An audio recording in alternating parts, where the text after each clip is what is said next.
In today's video, I'm going to teach you how to create an interactive map in Google Slides. This is a fantastic way to make your presentations more dynamic and engaging. It allows you to guide your audience through the exploration of different locations or regions, providing a deeper layer of information with just a few clicks. So, let's dive in.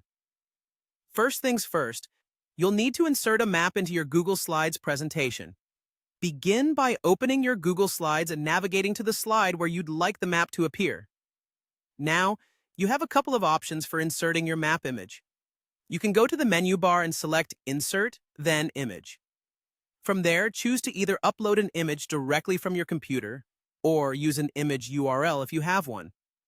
You can also simply copy a map from Google Maps and paste it directly into your slide. This flexibility makes it super easy to get your map into position. Once your map is in place, it's time to create the interactive elements. This is where you can really make the map come alive. Start by going to Insert and selecting Shape. Use these shapes to draw over specific areas of your map that you want to make clickable. For instance, you might choose a circle to highlight a city or a rectangle to outline a region. The shapes you select will serve as buttons that users can click on to navigate through your presentation or even venture out to external resources. After you've got your shapes in place, the next step is to link them. Select the shape you've drawn, then click on Insert followed by Link.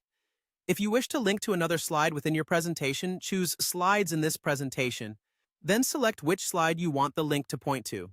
On the other hand, if you plan to link to external websites for additional information, simply paste the URL into the link field.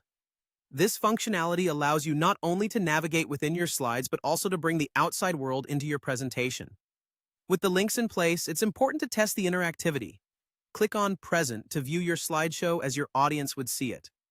Play around and click on the shapes you've linked to ensure they're directing you to the correct locations. This step is crucial to make sure your audience has a seamless experience. Finally, let's talk about customization. If you wish to add a bit more flair to your map, consider using the Fill Color tool to change the color of the areas within your shapes, making them stand out.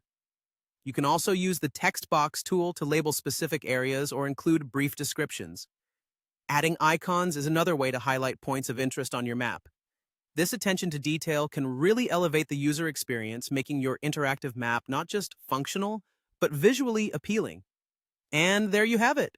You've successfully created an interactive map in Google Slides. Ready to impress your audience? Thanks for watching and happy mapping!